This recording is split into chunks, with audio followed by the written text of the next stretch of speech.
Dr.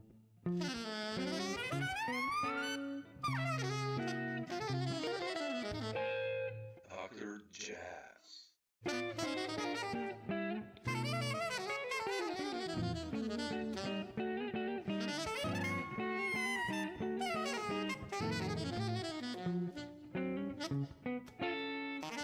Following you since Perspective came out. I was in Oh, Fresh wow. Sound back then also, and I checked out everyone who Yeah. was there, and I was just, when the heavyweight tune unisono line started, I was like, Oh, man, yeah. what is this? And so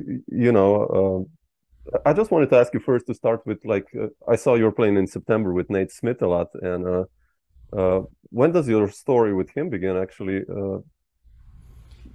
We met playing with Dave Holland, Really?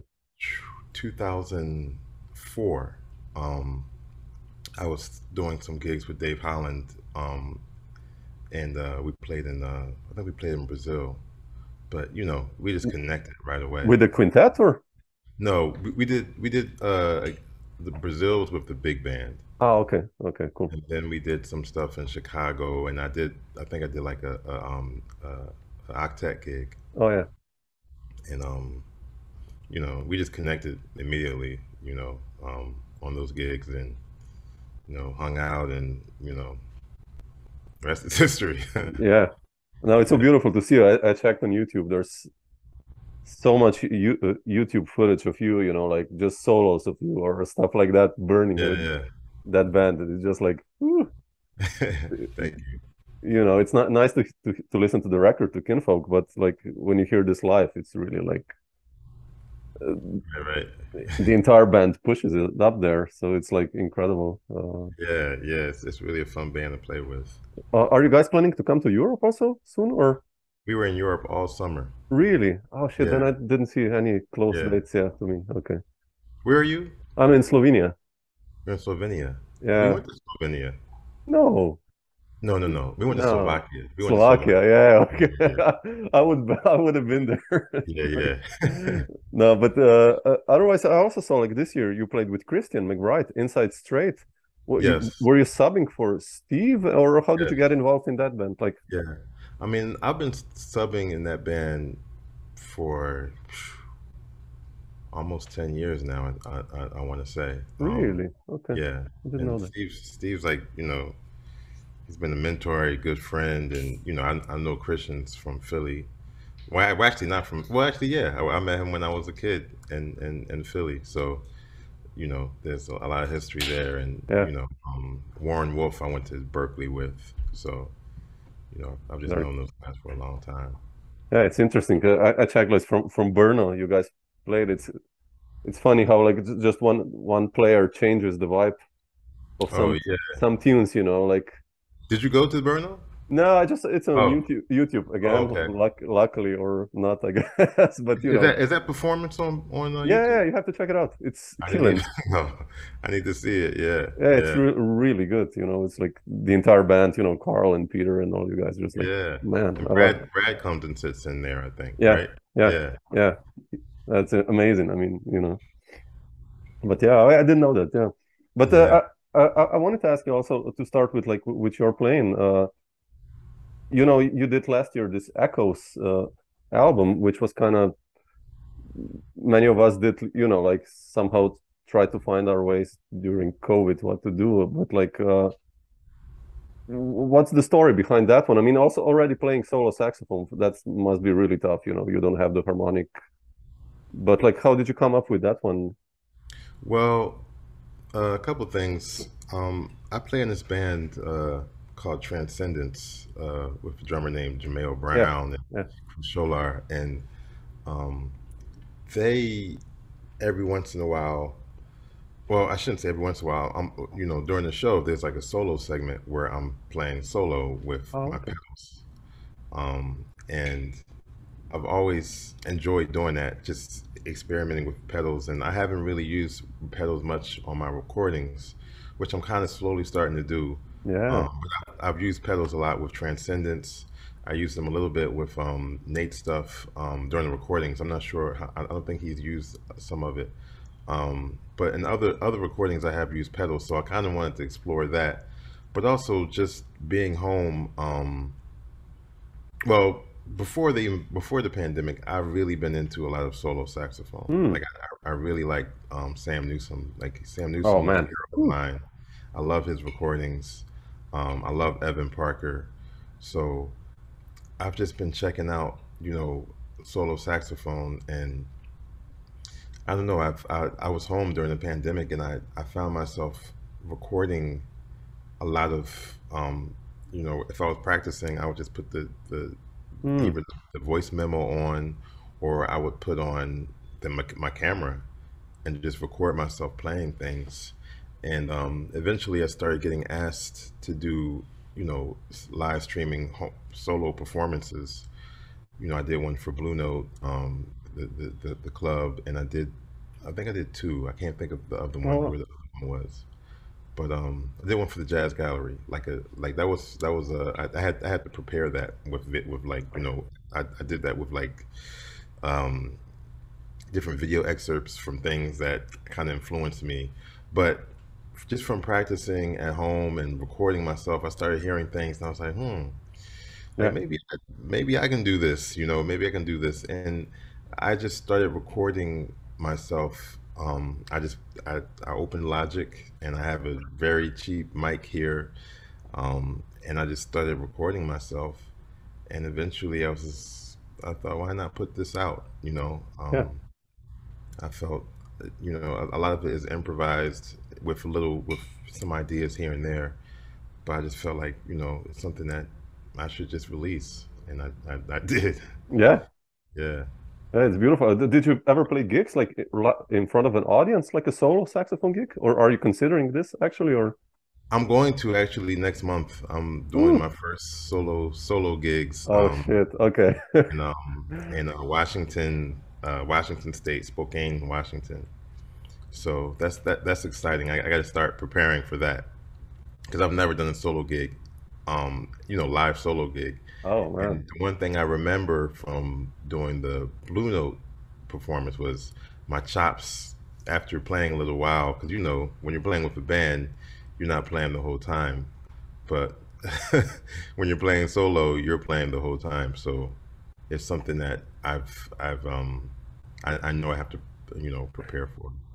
Yeah, you can incorporate the pedals then nicely to create some Yeah, loops and give you some yeah. space, I guess. I'm definitely going to do that. I'm definitely Yeah. going to do that. Yeah, I'm looking It, forward to it. it's funny you mentioned Evan Parker, and if you listen to him solo, he's without effects and stuff, and he plays just like for 1 hour, and it's like, Yes, man, how do you do that? Or right. Liebman was the same, or I mean, I don't know if he does still solo stuff, but like, Well, I haven't heard you know, Lehman solo stuff. Has he recorded solo yeah, before? he has like 2 or 3 albums. Like it's Oh, one is called like The Loneliness of a Long Distance Runner. oh wow. It's like a really old record from the 70s, and it's really amazing. I mean, he overdubbed some stuff also, but like, man, and Steve Lacy, he did a lot.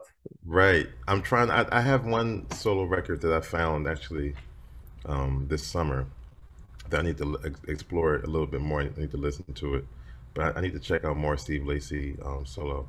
I know Yeah, Steve man. Valance did a solo record too that I actually have here. Mm, But yeah, I'm actually, I'm definitely exploring that even more. And I've been trying to do shows solo, like to do a solo show for a while. So, I'm glad that this opportunity came. And yeah, usually it comes, it comes sometimes based on the budget. Sometimes sure. it comes, if you really, really push for it. And I've been pushing for my band, a lot to play, but more and more I'm thinking like, hmm. Maybe I should do some, I have this solo album I just released. Yeah, You know, I should, do some performances to back it. yeah. I mean, so it's a nice, I think, in your work, you've done such complex music and composed music, and with improvised sections, this is like a complete. When I saw you did that, I was like, man, okay, Yeah. he can do that as well. So that's Yeah. that's quite cool. I Yeah.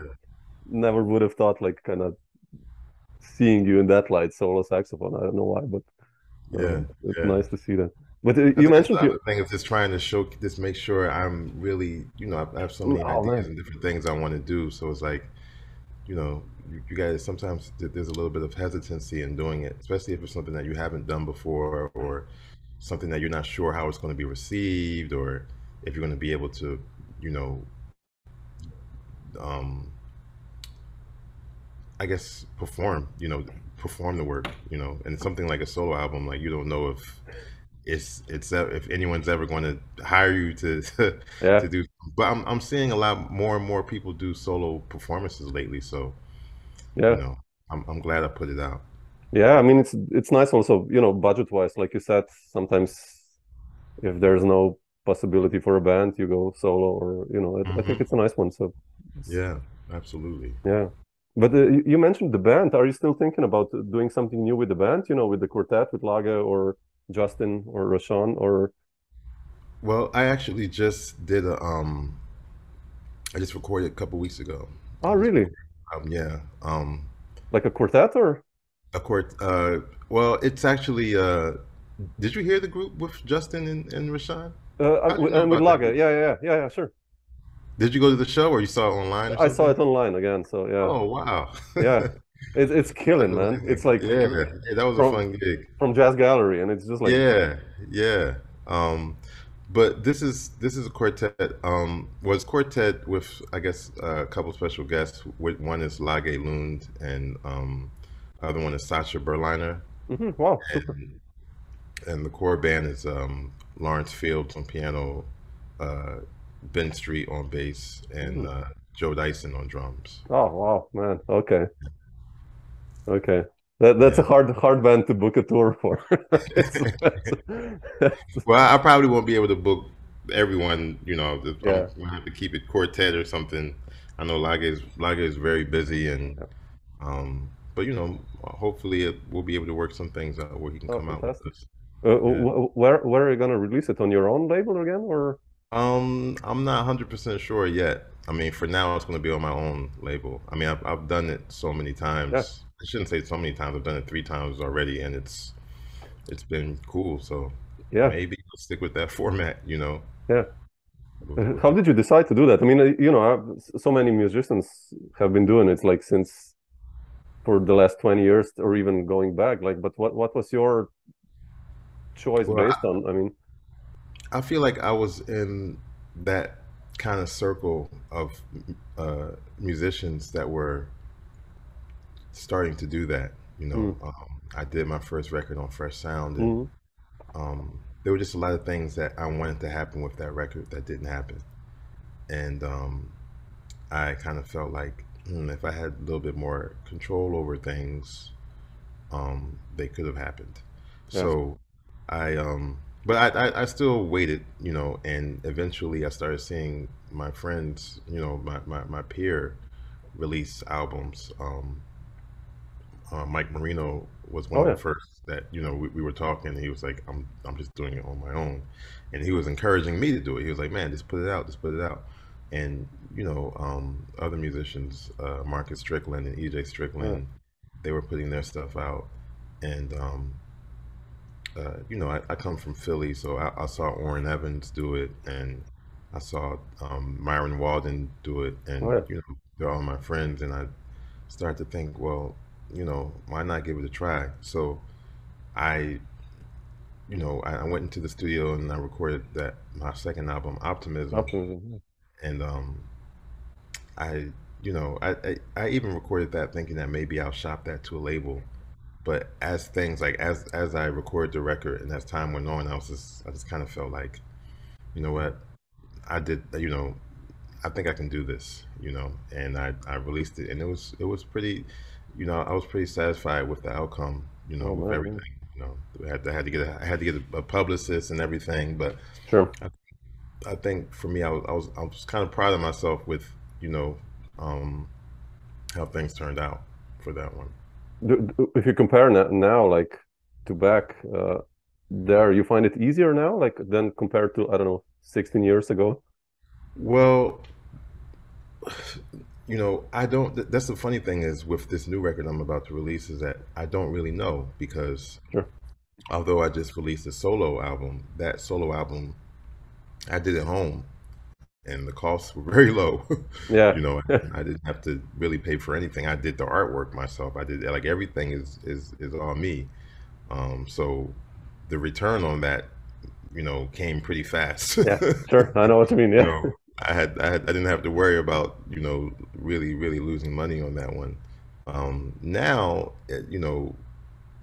I mean, when I put my last album out on my own, a studio recording, that was almost 10 years ago.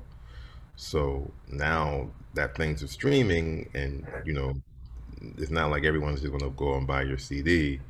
Yeah. It's a whole nother story, and the interesting thing is, I think streaming and like the idea of things being up online for free had just kind of, Yeah. Napster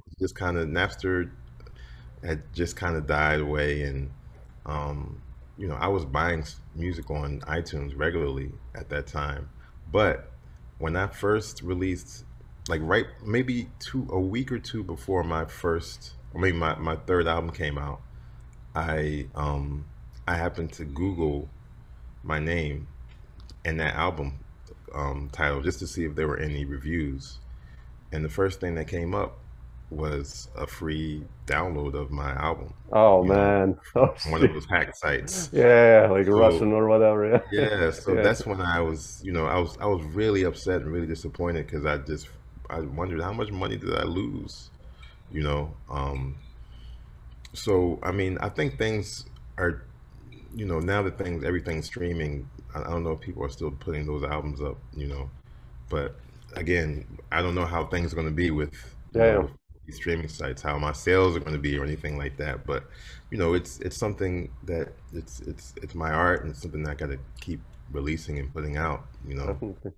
Yeah. But I mean, Bandcamp turned out as a good one for musicians. At least my Yeah, experience, like, when you put out an album, your followers are growing. So, and you kind of keep, well, at least almost all the income, like yeah, 85%. So that's the only right now, I think, or one of the few rare options for us as jazz yeah. musicians, I Bandcamp has think. been amazing. Yeah. Bandcamp has been amazing. And I think it's not only that, but just being able to, like, getting the followers and being able to Yeah. interact with them, is great. Like, I can let them know when I'm on the road. I can let them know when I have new music coming out. So I think that for me, Bandcamp is great. And a lot of artists I'm seeing now are exclusively Yeah. putting their music out on Bandcamp, which Yeah. which is a bad idea as well. So Yeah. I've skipped like streaming in the last, I mean, the albums that I did on my own, not for yeah, a label, I just skipped all those streaming platforms because the revenue you pay like, I don't know, whatever, $40 or euros, but still your revenue is like 0.000001 right, for one stream. right. It's like, what the, you know Yeah, it's so pretty it's, rough. yeah. But also CDs still sell. I figured when you play in Germany or on tour, I don't know the States now, but like, on a gig you can easily sell like 20, 30 CDs still on a, so I think CDs are still an okay option for like a mid generation or older generation in Europe, I saw. So Yeah, I agree. I don't really take my, like, for the gigs I do with Nate. I was out with Nate, yeah, our yeah, yeah. I mean, for this your year, so your I don't gigs, take yeah, my CDs. But sure. I agree. I did not manufacture CDs for this solo saxophone album, but people have been asking me about it. People, every once in a while, someone will email me and say, "Hey, are you going to release this on?" Yeah, So I'm considering it. yeah, yeah. Yeah. It's an option to consider. Especially if you have an option to print it in lower quantities. Right. I did like an Eric Yeah. Dolphy solo guitar record, and I printed 150 Oh wow. CDs, and they all sold. So I had to do Yeah. another batch. I was like, okay, man, that's Right. that's Right. cool. Right. Like, okay, that's a Yeah. positive sign of COVID or whatever. So like, that Yeah. was a nice thing actually. But yeah. But Jaleel, I wanted to ask you. You mentioned people you kind of grew up with and studied with, and like Warren and Mike Marino, and but like you went to Berkeley, and then how was your coming to New York? How did it look like? And like gigs or connections? Was it shocking or was it an easy transition when you came to New York? You know, I, the funny thing is, I was petrified. I was really scared. I'll never forget being really, really scared when I moved to New York. Although, when I moved to New York, I went straight to grad school at Manhattan School of Music. Okay, that's an easier So transition, yeah. that was kind of like a cushion, coming into the city. But I had something to I had somewhere I had to be every day, and and I was getting to meet people while I was in school. Yeah. Um, but maybe I think about maybe 2 or 3 months after being here, I started working with the Mingus Big Band. Yeah, how did that happen? I mean, Well, Jonathan Blake was in the Mingus Big Band, and he had been in the Mingus Big Band for years. And we actually both live. I live in Paterson, New Jersey, and we're both here. And he actually uh, he would do the gig on, I think it was on Thursdays, and I uh, I was uh, I was going to school, mm, and I would be done, I guess, in like in the evenings. I'd be finished, and I would go down to the Mingus Big Band sometimes because I was just finishing, school, and just wanted to get a ride home because it was such a long commute sure. from school, and sometimes I just wanted to hear the band, and you know, eventually they asked me to sit in, and the rest is history. I started doing that gig, and from that I started doing the Count Basie Orchestra because someone had heard Oh yeah. about me, so they called me to do the Count Basie Orchestra, and then I also started playing with the Vanguard Orchestra Oh wow, okay. You know that. because my teacher at Manhattan School of Music was actually Dick Oates. Oh really? Oh wow, So, okay. so he was recommending me for, when he couldn't do it, he would recommend me to sub. And yeah, it like looking back now, that's an interesting deep question because when I think about it, I feel like I'm pretty, I'm lucky to have had that opportunity so early because I was scared. And by the time December came around, I moved in September. By Mm, the time this December came around, I had 3 gigs, with the Basie wow. band, this big band, and the Vanguard band. So, I was doing okay, you Yeah. know. Yeah. Yeah, I like this question always because when you speak to the older generation, people, who started playing coming to New York in mid 70s or late 70s, it was a completely different vibe than and opportunities to play than our generation or Yes, so, yes. And I also think those big band gigs are very, very important. You know, I learned a lot playing in big bands. mm, And I learned specific things from each band. So like in terms of professionalism and reading and everything like professionalism, reading, musicianship, mm, you know, they're yeah, listening. There's a special kind of listening that goes on when you're playing with the big band. You know, yeah, um, and there's a special kind of musicianship that you have to be aware of when you're playing with 14 people as opposed to maybe 3 or 4. yeah. You know, and that goes for on and off the bandstand. So those opportunities I'm really thankful for. Yeah, that's really important. I mean, especially when you come to New York, I guess, to pay Yeah. the rent and stuff like that, that helps, right? I mean, Hmm. yeah. I mean, but you were really blessed also in a sense because like, after playing these big band gigs, the story with Roy Haynes begins really early. And I wanted to Yeah. ask you, like, how did you, you know, like one older generation of us, I did this interview the other day with Vincent Herring, and Hmm. his generation was one of those, maybe one of the last ones who got the privilege of, being on the road for 6 weeks or with the elders, with the guys who actually invented jazz, and Right. you still had that chance with Roy. And Mhm. how did this story with Roy begin, and what did you, I mean, learn? Maybe a stupid question, of course, you learned a lot, but Yeah, I how, learned a lot. how did this So all begin? basically, with Roy, what happened was, you know, I and it's funny because I had won this Boston Jazz Society award when I was in when I was at Berkeley, Hmm. and the guy that ran the Boston Jazz Society was actually Roy's brother. And Oh, wow. I didn't know that, but they had this. There's a club in Boston called Scullers, Yeah. and they had this banquet there, and they told me to bring my band. And I was going to get this award, and when I got the award, Roy Haynes was there in the audience, Ooh.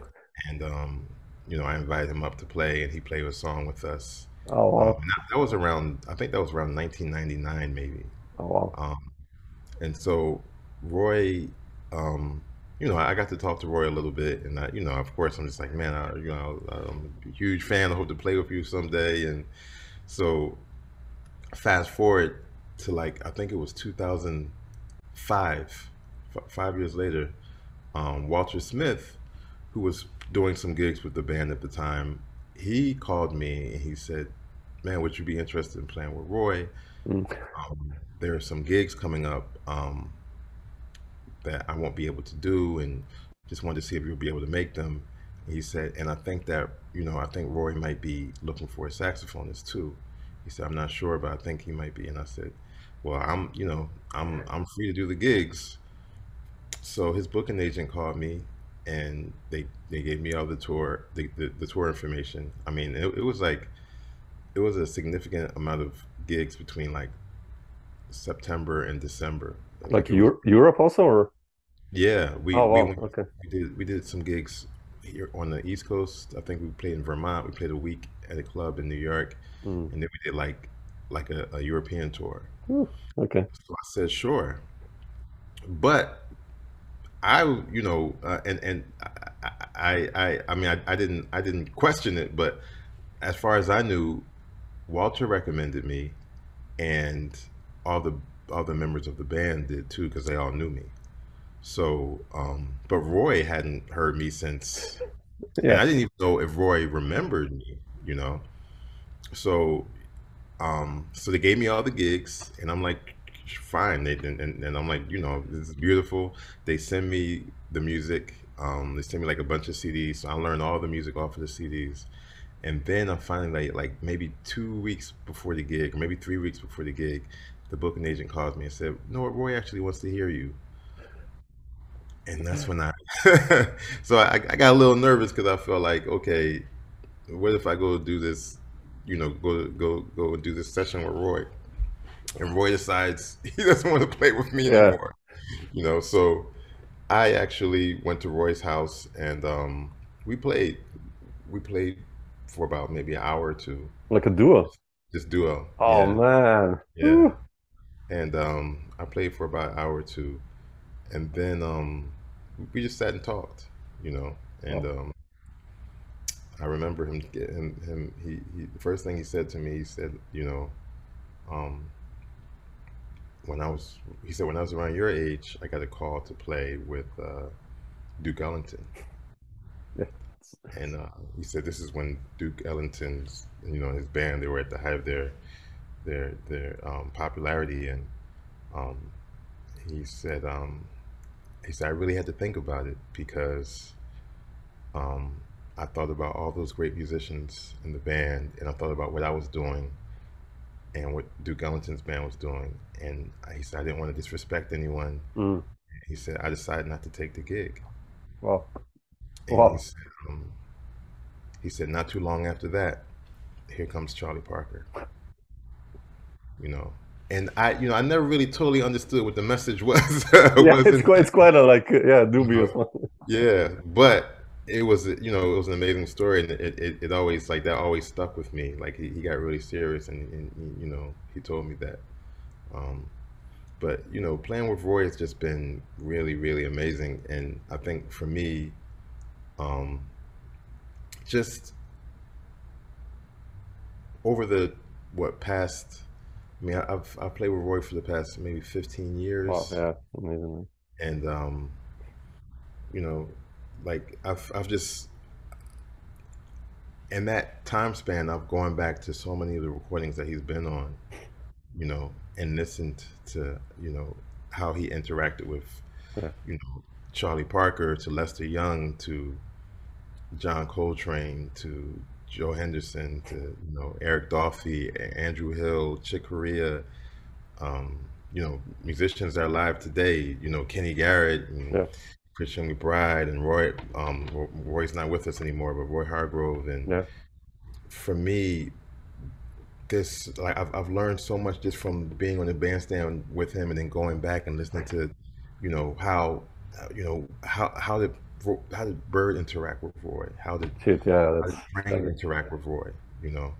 Um, so yeah, that for me, it's been truly a blessing to play with a master that covers that lineage like that. Like he's like he's been here the whole time. Yeah, that's crazy. That's yeah. Yeah. Like, how was it like on the road, because like with him, how was he as a band leader to you young guys? Because you were all like, I don't know, 50 years younger than he is, or, Yeah. What was his approach of leading a band, and what did you learn in terms of this, maybe? Well, his approach was, I hired you because you are you. I hired you to be yourself. So he never really told us how to play, because that's what he hired, that's what he hired us for. But there were times, when usually right before we went on stage, Roy would ask us what we wanted to play. Oh, wow. Okay. If we called a tune that, he thought we may not know, he would ask us to sing it, or he would ask us to sing the lyrics, Wow. or maybe he would ask me to play it. So there were a couple of instances where he asked me to play songs that I, requested, and, he would tell me to play it, and, he would say, that's how Train played it, or that's how Sonny Rollins played it. You got to learn the original melody, or he would say, sing it with the lyrics. And if I didn't know the lyrics, he wouldn't want to play it. So Wow.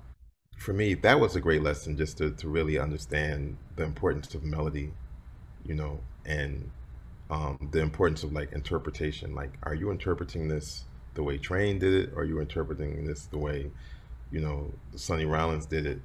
Those lessons were really important. But he never really told us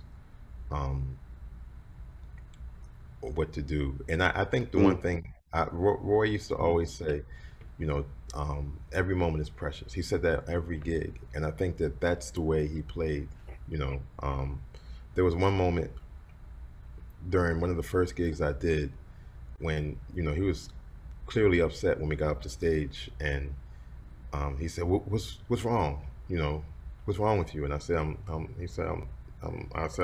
fine." He said, "Well, don't you want to play?" And I said, "Yeah." Wow. And he said, "Well, why are you playing these short solos?" And for me, when I go back to talking about the big band, playing with the big bands, part of that musicianship is not taking long solos. Yeah. So that was for me the lesson with Roy, or playing in the smaller band, is like, he said, you got to be in the moment, man. Yeah. He said, nothing else matters when we're on that stage, and that was a huge lesson for me, because Roy was always, every time we played, he was in the moment, and it's true, when he's on a stage, it's like a celebration, Yeah. all about the music. Yeah. So that for me, that was also a huge lesson I got from Roy. Yeah. It's must be so inspiring just to just to be on the stage with Roy. I played with some of the elders, like, but not with Roy, like with Paul McCandless, or I have a tour now with Bob Moses and Ardent Oh, Anderson. wow. And sometimes I think Bob Moses too. man, it's just like I think I'll just stand there and listen to the guys, like I should have to solo, like it's just like all these moments. So when I think of you now, like being there with, like you said, with a drummer who played with everyone actually, and Yeah, just yeah, yeah, it must be so special, I think. And yeah. And this yeah, is, other thing with Roy is his concept of time. Like, oh yeah, you know, it he wasn't his concept of time wasn't this, you know. yeah, His concept of time was uh this, you know. yeah, Time was open, you know. And I think for me, that's when I really had to go back and listen to him with Bird and hear him with Roy. I mean, him with Train. train, yeah, That's when I realized, started to understand, like, the concept of time not being, you yeah, know, yeah, you know. only At like the this, same yeah, time, Roy. One thing Roy would say to me is, if there's anyone that he could play behind, it was Train and Charlie Parker, wow, because they had such a strong concept of time. They had a strong grasp of time. Their time feel was, to me, those guys are just like the ultimate masters. yeah, And honestly, there are a lot of musicians from the 50s and 60s that I've really been listening to, like, not this Train and Bird, but I really like Hank Mobley and oh man, I Sonny love Moby. Rollins, and I mean, just about everyone. I really listen to musicians from the 50s and 60s, to work on time. Yeah, You know, I love the stuff Roy did with Dolphy. That yeah, oh man, because Dolphy is such a improviser, like completely unorthodox in a way. Like, and hearing Roy play with that, like it's like, man, it's incredible. That's so amazing just to hear that. Yeah, yeah, yeah, definitely is. yeah. And perspective, and kind of the Roy Haynes story, which you begins almost as perspective. And what did you base? What was the trigger of you becoming a band leader? Actually, I'll put it like this: what was Man, perspective based on? you really know your you got the timeline down. Yeah, yeah. That my album came out, like, that album came out maybe a month or two before I joined Roy's band. Um, but I mean, I've always kind of wanted to be a band leader, and Mm, I always wanted to play my own music, and I feel like I was kind of doing that at Berkeley. okay. Um, and I met Lage at Berkeley, um, and we were in an ensemble together. We were in the Thelonious Monk ensemble together, Ooh, and Lage was so quiet. He didn't. He barely said anything. I don't think we even talked until the end of that semester, but we instantly became friends, and we were playing a lot together. So I always knew, I was like, man, when I do my first album, I want to have Lage yeah, on you the have an album. amazing connection. Yeah, Yeah. that's amazing. Yeah. So, and Johnathan Blake, I've known from Philadelphia, coming up in Philadelphia, and we've been playing together since I was like, 12 or 13 years old. So, of course, I was going to have him on the album, and um, Robert Glasper. When I moved to New York, he was like one of the first people I met, and Oh, we really? were hanging and, Oh, and wow. playing a lot together. So, um, you know, I got him and Vicente Archer, who also met in at Berkeley, and he's I think he played on both of my no he no he played on my Berkeley senior recital, and we just played a lot together. So I got him, and then Mark Turner, who Yeah. What was, about Mark? Yeah. yeah, Mark was, my hero. Yeah. He's one of my favorite saxophonists, and the funny story is, when I went to Manhattan School of Music, that's actually why I went to Manhattan School of Music, because he was teaching there at the time, Oh, okay. and he called me a week before school started to say let me know he was leaving the school, and so after that, I said, I'm going to find a way to to be around you and play with you. So um, we actually did a couple gigs together. Jonathan would do these quartet gigs at Smalls with Mark and I. Oh Um, man. at Smalls or at Fat Cat. So I would do. It was I was around 2000. 4 or 5, like Mm, right around the time. But I always wanted to play with Mark. I yeah. love Mark, and I love, his playing and writing. So, so I just pushed to do that record. And the funny thing about that record was I first reached out to that label, Fresh Sound, Yeah. and I I was rejected. Really? First time, yeah. Jordi. I Wow. had a I had a demo of music, and uh, Yeah. someone, the person that got the demo to them, came back to me and said, you know, they say they don't think you're ready or something like that. And maybe about 4 or 5 months later, I ran into Jason Moran, and Jason Moran said, "Hey, did you hear from Jordy from Fresh Sound?" And I said, "No." And he said, "I think they want to record you." He said they asked me who are some of the young guys on the scene that should be recorded, and Mm, I recommended you.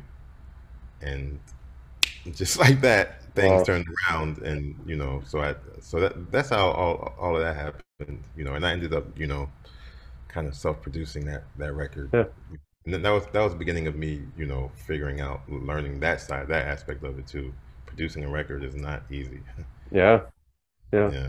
But were you comfortable immediately, like leading a band, like in the studio, that experience and That experience was a little, tricky, and it's still a little tricky for me. That's mm, something I'm still navigating. I'm still trying to figure out. in what But sense? I mean, um, for me, um, I get very, of course, I perform way more than I record. sure. And it's something I even teach my students in Manhattan School of Music. I'm like, make sure you record as much as possible, because that's another animal. It's another muscle that you have to kind of, figure out. So, I mean, luckily I had Rob in there, and uh, you know, some other guys that have been recording a lot. Yeah. The funny thing is, Rob saw I was nervous. Rob went out and got like a bottle of wine. Oh, okay, that helps. I'll never forget that. He was like, "Man, you gotta relax." So he went out and he got us some wine, and I remember we took a break, and we had a glass of wine, and then we went back to it. Um, but I, you know, for me, it is definitely something that I jumped into. I just jumped in, and then once I got in there, I was just like, kind of, okay, what do I do now? But yeah, I always wanted to Uh, lead, and just because I've been writing, I feel like I'm feeling this more and more and more. Even though I took like a 10-year break, I feel as though, like, document as much as you can. You yeah. know, just document it, regardless of how you feel about it, regardless of how old it is. Put it down. Make sure it's out there. Or if it's something that you really, really don't feel good about, I mean, that's something you might want to move on from. But everything can be, developed, Yeah. and worked on. So I really felt like I really wanted to document my work. So because I was creating, I felt like I needed to be a band leader. Mm, I needed to put my music out there. yeah. I'm so happy a band record of you is coming out. It's Yeah, yeah, yeah. it's because you have, always when you write, I don't know, you seem to write for the band also, and the melodies. I wanted to ask, like, let's say Heavyweight Champion or Flip Side or all these kind of, unisono, fast, tricky tunes. How do you write a tune like that? Like, how did you write Heavyweight Champion? I mean, a strange question, but, like, I compose also, and, like, sometimes you get stuck. Like, how did you get into that zone, let's say? Um, you know, Heavyweight Champion is funny because, and I think that was the beginning of me writing based off of how I improvise. Mm, And you know, yeah. I remember, I mean, in school, talking about Charlie Parker and talking about Thelonious Monk, and these are great composers. Yeah. Um, and you know, or even like if you listen to Duke Ellington, um, I think a lot of the way that Charlie Parker improvised kind of lends itself to how he Wrote. Yeah. composed. Same thing with Monk. When you hear Monk improvising, it's like these are melodies that could be another tune. So for me, that was like when I heard that, like a light bulb went off. So a lot of times, I would be improvising, and sometimes if I'm improvising, a chord progression Okay. will kind of develop in my head, and as that chord progression is developing in my head, so are the lines that I'm creating for it, while I'm improvising. Heavyweight champion is already kind of a skeleton there, Yeah. which is 26-2 or confirmation. And it's funny, there's a saxophonist, Tim Green. I don't know if you know Tim Green. No. He's a saxophonist. He plays with Warren Wolf sometimes, and he does some Really? stuff Okay. with Christian too. But he contacted me. He called me, and it's funny because I was sitting on the keyboard when he called me, and he said, "Man, I heard you play 26-2 because there was a video of the Monk competition that I was in, and it was like that year." And he said, "I just saw the video of you playing 26-2, and man, I sounded great." And I said, "Oh, thank you." And I said, "Man, I do like 26-2, don't I?" So I got off the phone and I just started improvising on 26-2, and eventually this melody came. Okay. And as the melody came, the harmony started to shift just a little bit, and I started to hear these hits. But I wrote that song probably in less than like 2 or 3 hours. I just sat and I just kind of, it just Came kind on. of just flowed out. The flip side, I was working on like the altered chords, improvising on altered chords. Okay. Yeah, I love that one. I mean, it's so cool. Thanks. Such a I good was, one. I was working on alter chords, and that melody came out, and then I just started messing around with rhythm and time, and you know, yeah. I mean, I think the challenging thing for me with composing, and you can ask some of the people that play with me, is that all the way to the studio, I'm still trying to figure out how the song's going to go. You Shit. know, Yeah. I'm not like I'm not always a this song is done kind of person. That's good. Yeah. Yeah. So we'll get to the gig, and the music won't necessarily be done. I'm still trying to figure it out. And to the musicians, I guess sometimes that could be frustrating. I mean, they don't voice it, but to me, I'm a little frustrated when I get to the gig and the music's not finished. But I feel like even after I hear it, we'll perform it that night, and then I'll hear something else. Oh, I wanted to go this way. So we were in the studio, and actually I was making changes to the music in the studio. And this is something that was I did a little bit more than I've ever done, but I'm realizing, with composing, and it's interesting because I think either I tweeted about it or I posted about it somewhere, and Tyshawn Sorry's Mm. replied, and he said, "Man, the music is never done." He said, "Don't worry about it Yeah. not being complete.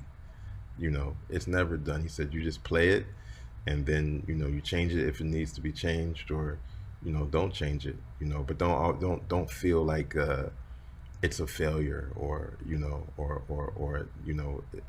don't be disappointed if it's not where you wanted to be when you get up on the stage, or even when you get in the studio."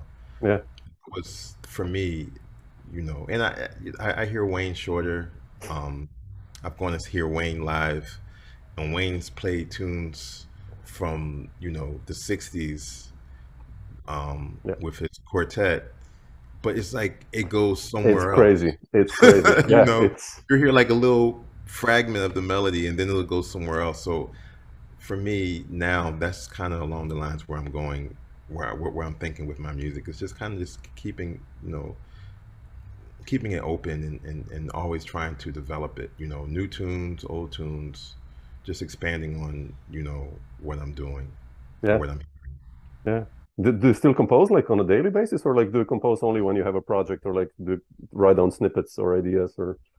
I'm trying to get more into composing more regularly. You know, I think that's the thing that I thought about with this last record. I was like, man, I really need to because I had so many tunes and I had so much stuff that you know, but I felt like I need to just keep cranking things out. You know, Yeah, the problem is, you know, having enough gigs, you know, to play all the music because I feel like I want to play different music, and you know, play new music at every gig, and you yeah. know, but I for a while, and I think even as I say that, like if I have a upcoming performance, I'm writing like crazy, you Really? know. Oh, wow, interesting. Yeah, you know, deadlines for me, deadlines are beautiful to me.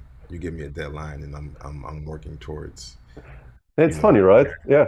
yeah, Also, so sometimes when you do an album, you're like, oh shit, I lack a ballad, and you somehow get into that. yes, Like, I'll write a ballad, and you actually do it somehow. I don't right, know. yeah. The other thing is for me is like I'm always singing into my phone, singing Mm, ideas. So, and I think that's the other thing with me is if I was to show you my phone right now, I probably have like 4 albums of stuff. oh man, You send know? me some melodies. Like, I'll use them. I'll write you as a co-writer. I'll just Yeah, good, good. I have. So from time to time, if I do have something, because you know, I'm not the kind of person that likes. I don't like sitting down.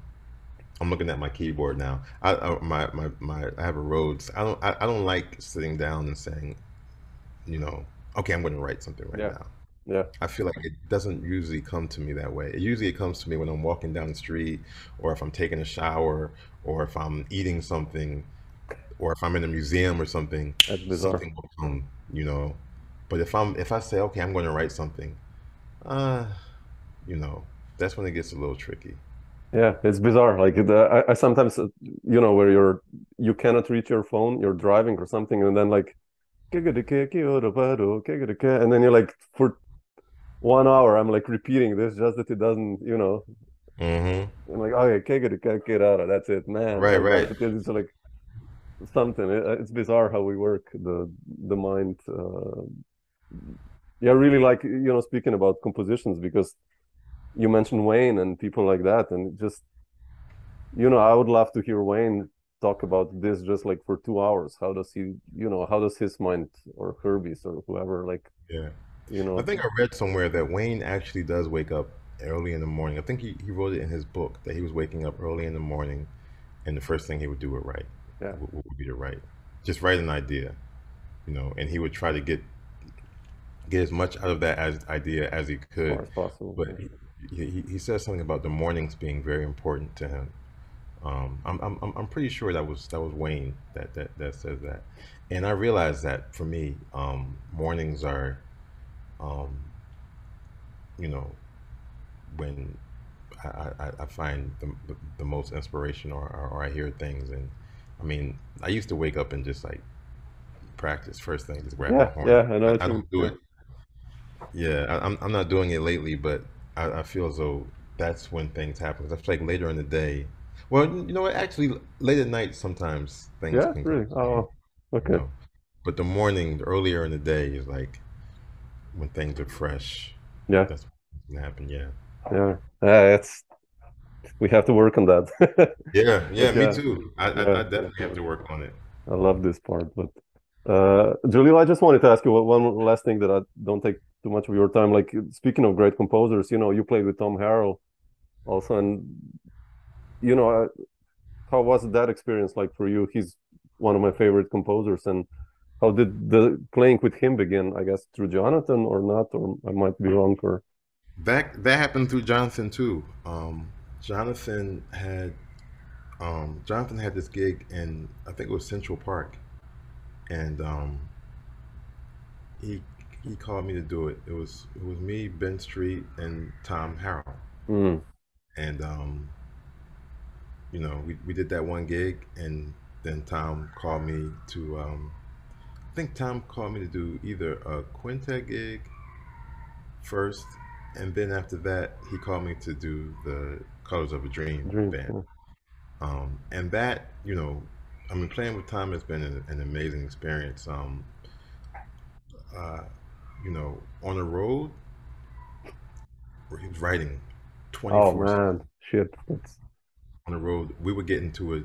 We would be at the airport, during a layover. He had this, he has one of those little handbooks, writing, or he would take out paper and he would have he would, and he's very meticulous with like his handwriting is amazing. I don't know if you ever no, seen no, never him seen it. Oh start. yeah, shit. He has a ruler, making sure the lines are straight, and Wow. he's writing out parts, you know. Um, so he was doing that in the car. He was doing that, you know, at the airport, um, and he was just very consistent. And not only that, but Tom, I call Tom from time to time, and just talk, and it's just a wealth of information. Mm, You know, he's talked to me about composing, about classical music, about his experiences with the masters, harmony, yeah. rhythm, and I'm always taking notes. Like I'll open my computer before I call him because I know he's going to say something that I need to write down. Yeah. You know, um, and he's just he's a genius, and he's really beautiful human being. Just standing next to him, I've been fortunate to play at the Vanguard with him, a few times. Mm, Sometimes, I think we did one gig with the Colors of a Dream, but I did a couple quintet gigs with him. And just as far as like, and we've talked about this too, just like the lineage of this music, and yeah. not only the lineage of, but like pushing it forward. And I feel like when I hear Tom, I hear someone that's embraced this music, and especially like bebop, Mm, and you know, it's it's really really pushing the music forward, with his compositions and his playing, um, his use of melody, when yeah. he improvises. He's easily one of my favorite, composers and, um, improvisers, Yeah. Okay. which is for me goes hand in hand, you Man. know. Yeah. Sure. So It's that's what you that's said. that's been, not only playing with him, but just that relationship. I'm so thankful for, just to be able to pick up the phone and call That's Tom incredible. and That's talk to him incredible. for hours is truly a blessing, you know, Yeah. Yeah. truly. That's how we learn, right? Yeah, it is. Yeah. It is. And it's, Yeah. there's so many masters that, Gary Bartz, I'll try to call Mm. from time to time. Bobby Watson is Oh like yeah. Bobby Watson is like, he's been like a father to me since I was, you know, 13, 14 years old. Really? So I he's didn't know. someone, Wow. yeah, You have yeah. I met Bobby when I was about 13, 14, and wow. we stayed in touch, and I talked to him regularly, you know. Um, but these relationships are really important for me, because it's I was saying this about Joey DeFrancesco, who just passed away. Mm. We're both from Philly, and we both came out of this youth ensemble, and the person that runs his youth ensemble's name is Lovett Hines, and the thing that he teaches us is the why. You know, the why. It's not always about the what, the harmony, or the Mm. rhythm, whatever. Um, it's about why are you doing this?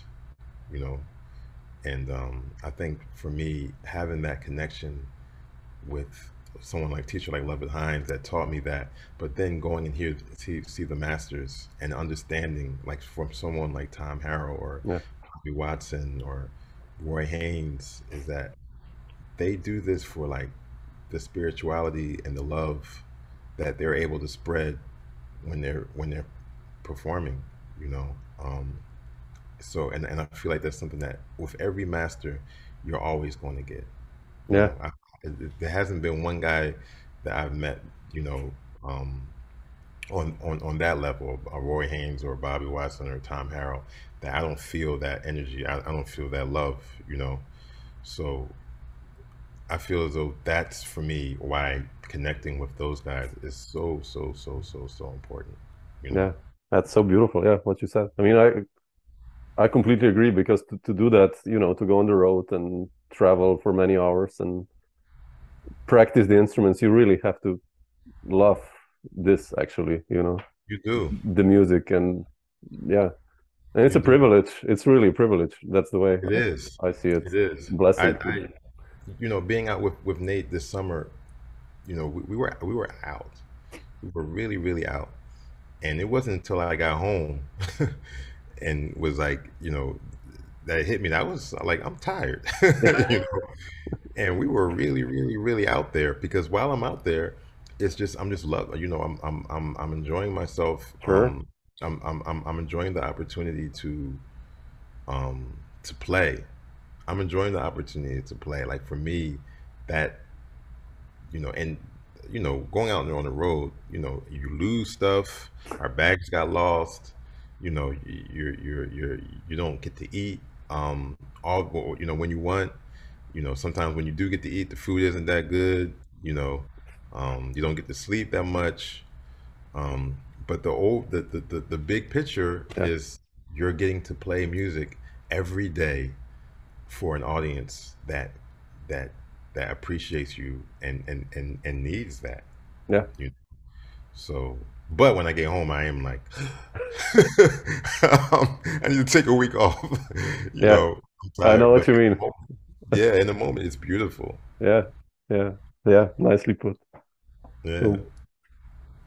Cool, man. Thanks so much. I'll leave you a nice Sunday now. So, but thanks so much. It's that's so cool. inspiring, man, to hear your talk. Thank Really, you, really thank beautiful, you. and really appreciate it. So, Definitely, thank you, and please tell Bob Moses I said hello. I used to play with him when I was in Berkeley. really, oh yeah, Yeah, yeah, I will definitely. Yeah, I haven't seen him since then, so it would be nice. So hopefully, I can see him next time I'm in Boston or something. yeah. Is he still